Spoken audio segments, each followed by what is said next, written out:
AI sovereignty and even technology sovereignty, and how that's essential for going forward nations to compete and create value in the geopolitical rigmarole that we are part of.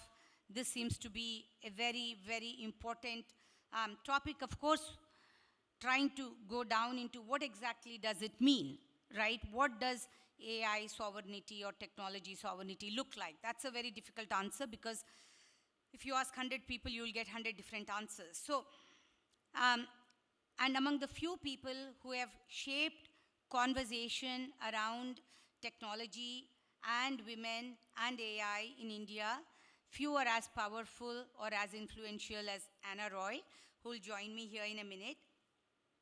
As a principal advisor at NITI Aayog, Anna has led India's national strategy for artificial intelligence and taking big, thorny questions and problems into what does that mean in ethics, what does that mean in governance, and what does that mean in policy in action.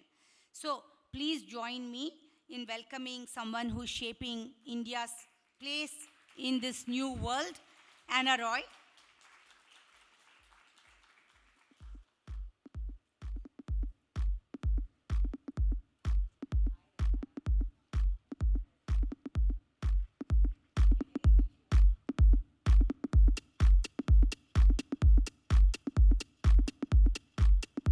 Let's see, you can hear me okay? So, Anna, I'm sure you will agree, everybody will agree, in some time frame, AI will be ubiquitous to our lives and may not feel exactly like that today. But I think of things like, electricity 100 years ago, a novelty maybe, but how ubiquitous it is, and AI will be something we won't think about. It will be in everything embedded that we do, right? But what does that mean for policy making? Because most of us here are technology, disruption, blah, blah, blah. But without right governance policies, sometimes technology either doesn't see the light in the right way or doesn't happen at all, right? So especially you bring a very unique perspective, which most of us here generally lack. I certainly lack, right? You have led some of the premier government think tanks on these topics. So what does AI mean or should mean to all of us in its ubiquitousness? Thank you, Vani. Thanks a lot for having me here. So I'll start with a disclaimer that in past I was associated with the tech space. In 2023, I transitioned out. But taking a cue from what you asked me, technology has not left me, because as you say, it is very, very immersive. It is there everywhere, and irrespective what area I work in, it remains. So when we were working on the national strategy on AI, and let me tell you, that was in 2018, much before the LLMs and all of these, yes. And at that time, obviously, nobody was talking about these things. At that time, when we were working on this strategy, I had a very, very good team of techies. And the first draft they prepared was all about the technology. And with the economics background as a policy maker, I said, look, we don't have to tell the world what AI can do, but how AI can be used. And I think one of the things which has come out of the whole thing is our Honorable Prime Minister, how he, refers to technology, about the use of the technology. So we have all, I'm very sure we have all the, Kalika is here and many of the other tech friends are here. As a policy maker, what always interested me was the use of this technology. And that's why when we were working on the strategy, we were more focused on how can it help us, address some of our challenges which have been there for many, many decades. And at that time, when we were talking about this IR 4.0, etc., I think this is one technology which helps us overcome a number of barriers that we face, especially access barrier, gaps in resources, teachers not being there, doctors not being there. So these were very peculiar to a country like India and other developing country about lack of resources, or limited reach. And that is what it has helped. I think it has been helping. We see a number of new developments. And as a policymaker, that always kind of excited me. And then we identified these sectors at that time, and we continue to focus. The government continues to focus under the India AI mission and MeitY on these sectors of health, education, agriculture, where information is the key. So that is what is the first thing, and it has to be seen as an assistive thing. Because when we started, there was a lot of apprehension whether it will replace humans. But at least as of now, we feel that it remains a human in the loop kind of a thing. Now, coming to the thing of a policy maker, I'll just give you a few examples just to show you that you can leverage the technology in no matter where you work. So today I work, I had 3 divisions, one of them urbanization, one research, and the third one is in data. In 2022, we launched the National Data Analytic Portal. So because we realize there's so much of data floating, but when you go to access data, you cannot get it. These are all published government data. So with that outcome-oriented platform, where we went through the procurement route, because in government we need to do that. Today we have this National Data Analytic Portal, which has more than 6,000 data sets. And with legacy data, that is standardized. So you can compare today, say, health and education data in one particular district and get your analysis. So when it is said that we should have evidence-based policy making, this facilitates. Because discovery of the data which is there, but you are not aware, and secondly, getting easy access. So having built this, then we realized use of this platform remains limited. Because, fetching the data, processing the data, still people were not very, like policy, even in NITI Aayog, we had our officials who were not very comfortable unless they had a research bent of mind. Now we have, under NDAP 2.0, we already completed a POC, and now we are developing a fully agentic AI tool, which not only uses this structured data which we uploaded, but it also uses unstructured data, say, the various reports. Because a lot of data is there, but it does not come into tabular form. So we have our parliament questions where you respond to the questions, and a lot of information is there. So, AI is going to help us get access to this vast ocean of information, which otherwise would be humanly not possible, and would require a lot of effort. So that is one example of how AI can help us in policy making. The second thing, I lead this platform called Women Entrepreneurship Platform. Now we have a lot of information there about more than 835 schemes. We have more than 800 mentors. We have a community page, and various other initiatives have been uploaded there. But how do you reach the last mile? So there also we are developing, I would not call it a chatbot, but a agentic AI, which uses all this information, gives this information to the users at the last mile, and continuously, the model will get trained with new data, etc. So there also, I'm presently working with Sarvam AI in both these projects to develop this engine. So I think you can find a use case for AI in whichever area you are. I need not, everybody knows here about health, education, and all.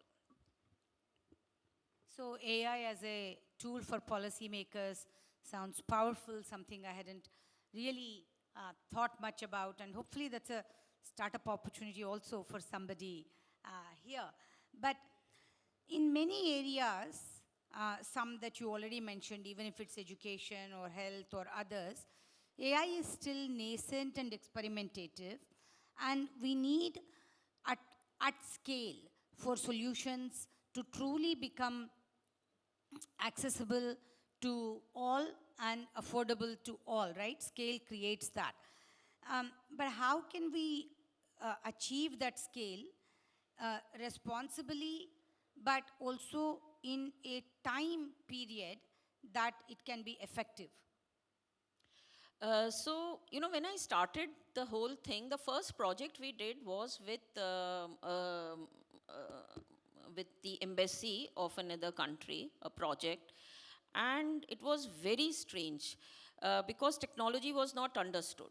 So these models which were developed on Caucasian, population, they wanted to deploy it in India in the health sector. And when we said, no, these have to be trained, they said, no, no, this becomes a research project. We don't have any grant for that. So from that, I think today we are much more evolved. And METI is taking so many important steps. One is about bringing access and to data. And that is will be one of the key factors, because getting the data itself is one of the biggest challenges.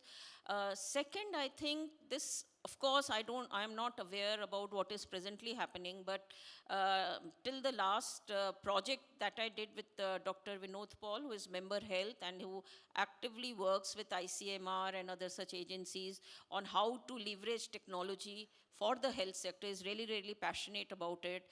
He wanted to have the systems end to end.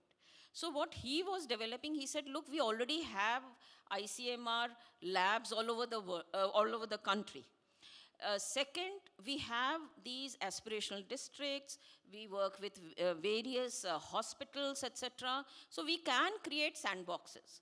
Now, if for a young founder, if I develop a tool, how do I kind of see a light at the end of the tunnel?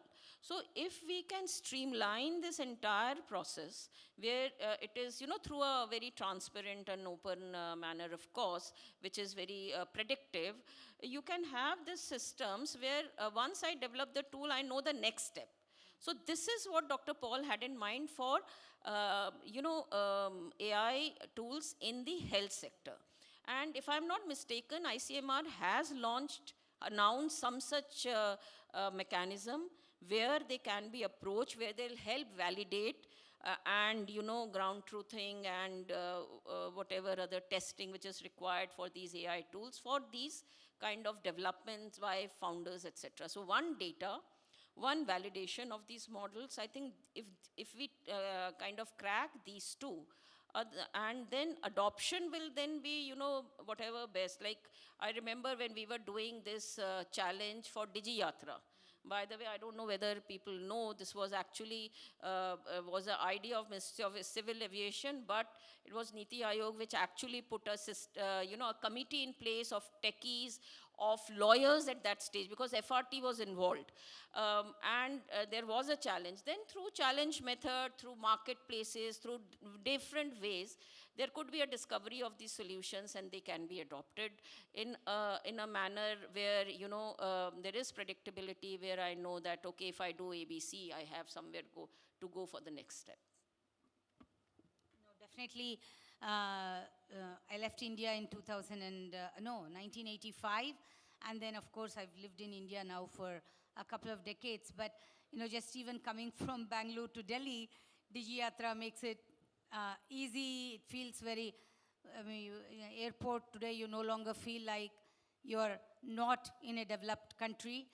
And if I think about everything from buying a ticket to collecting your baggage in India back then to today, not just from how fast aviation has changed access, but also how much technology has gotten embedded to make a passage of that easy for all of us.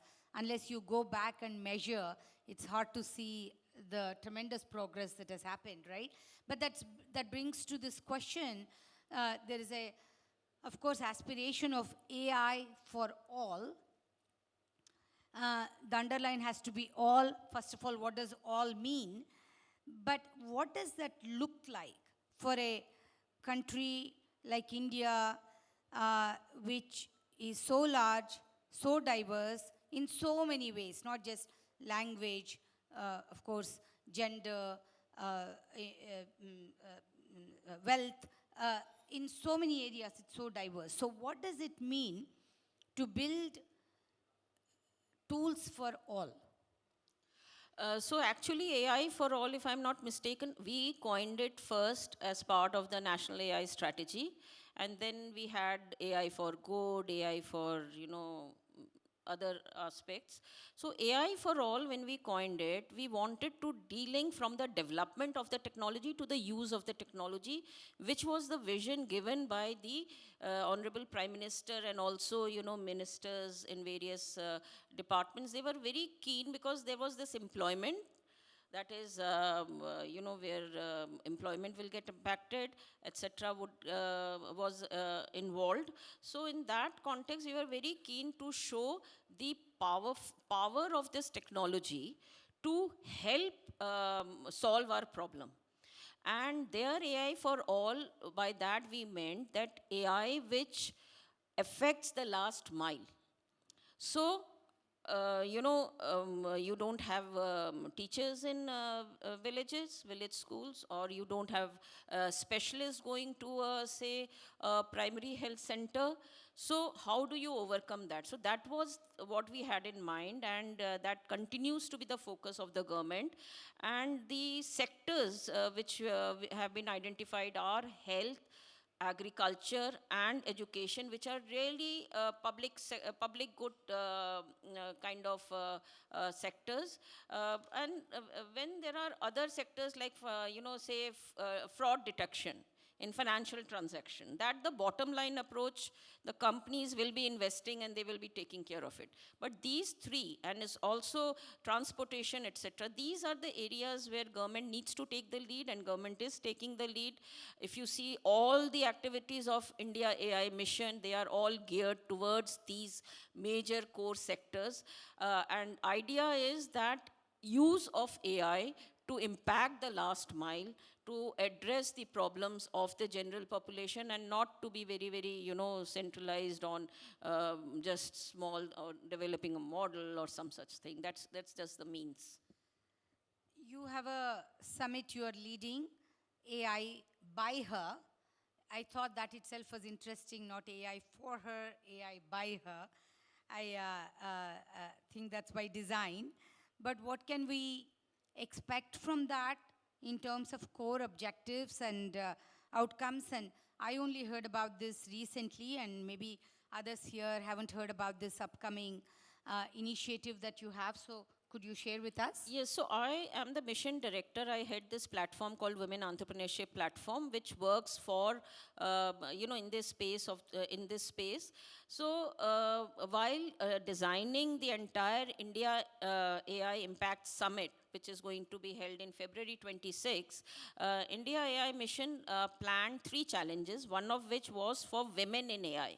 And because of my work in WEP, they thought that it will be opportune if I kind of handle this end to end. That is how this I have got involved in managing this challenge. And the purpose is really to promote, like, give an avenue for women who are in AI to give a separate kind of a platform. Like, there is one challenge on AI for all, there is one challenge on AI for youth, and this is women in AI. So that should show the intent of the government to promote women in tech. Giving them a separate platform, a separate, a separate challenge.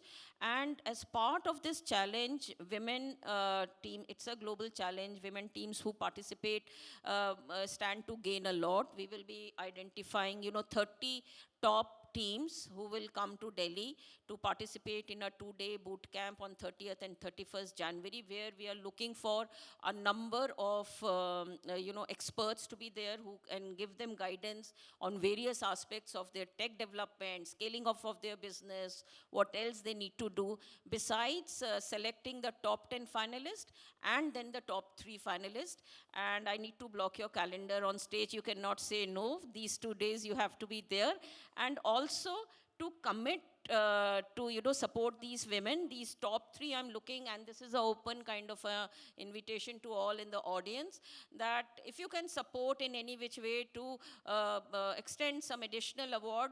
AI mission is giving them cash awards, but if that can be supplemented, the top 3, some pitching events, etc. So, and that is one of the things I want you to commit to while we are speaking to them. It's all already taped, right? So, and can't say no. I want to close with a personal question.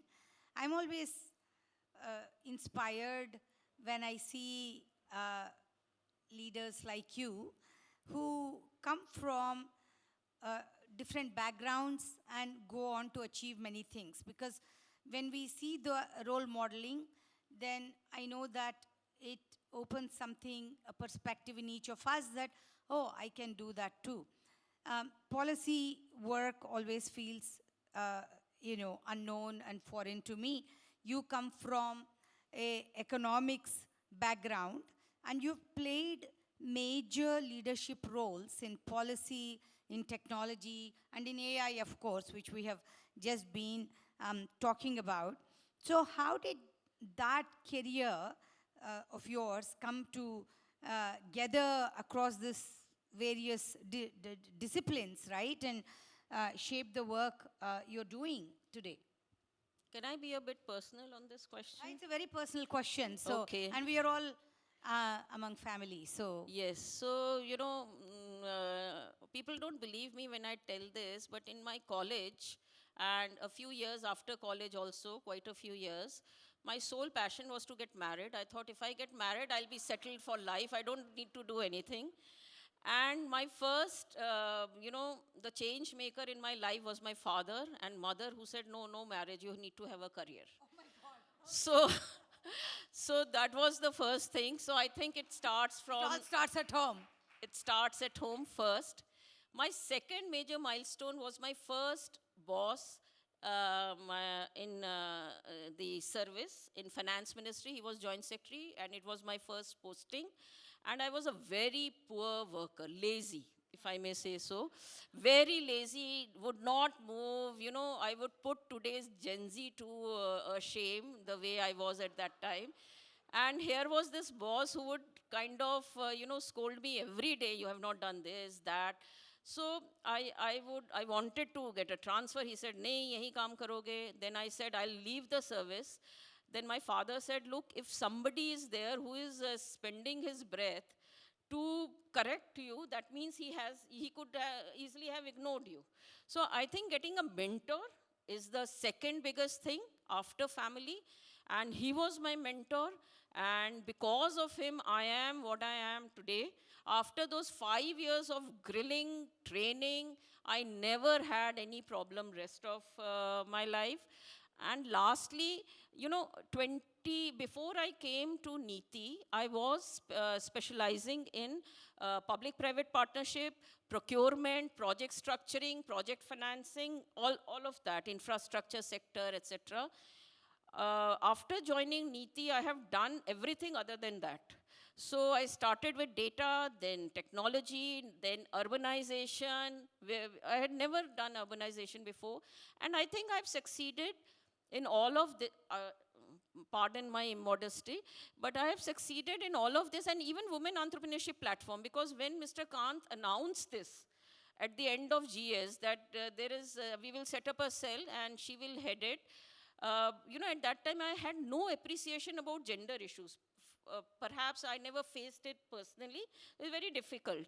And nothing about entrepreneurship. But then I learned, and I think the differentiating factor in my life, like I would say, is that not the, the input, but the outcome. What am I wanting to achieve?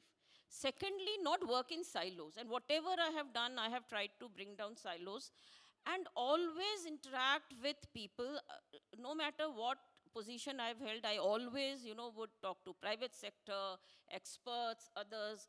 So you need not do everything. You need not reinvent the wheel. Somebody has done it somewhere. I think intelligent working is better than hard working.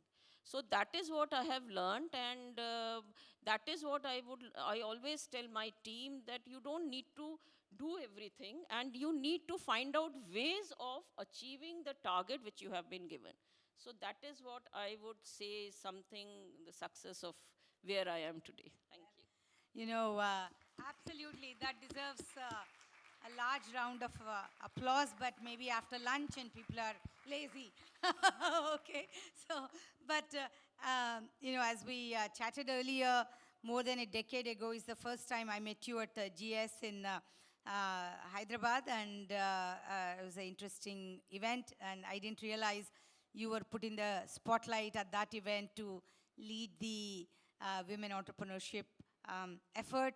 It looked effortless, so there it goes. Any of us who are wondering how will I do this, you leave us inspired to know that we can if we set our mind to it and follow common sense and common principles. So you leave me inspired to believe I can, and I'm sure same for everyone else. And thank you for joining us today very graciously. When I know Geetika called, you said yes, and we appreciate that. We are grateful for that. I wanted to have this moment of getting you on board for my initiative.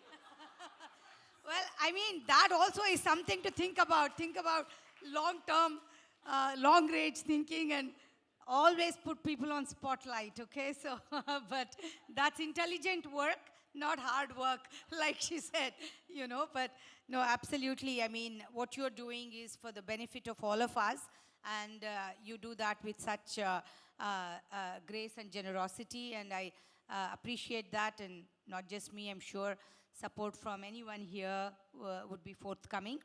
And I'm sure Geetika can send a mail to everyone saying, what can you do to support the AI Summit initiative? But thank you for joining today. I couldn't have asked for a better kickoff in terms of optimism, inspiration, that we can all do it. And that just isn't, and it's also for the other half in this room, the men, because for a change, the women are the majority. But thank you, all of you, for also joining in this conversation. As you said, nothing can move in this world without a collaborative, inclusive effort. That means nothing is truly gender specific, even the progress and development of women and access and voice for them. Thank you very much for having me. Thank you, Geetika, and thank you, Vani. Thank you.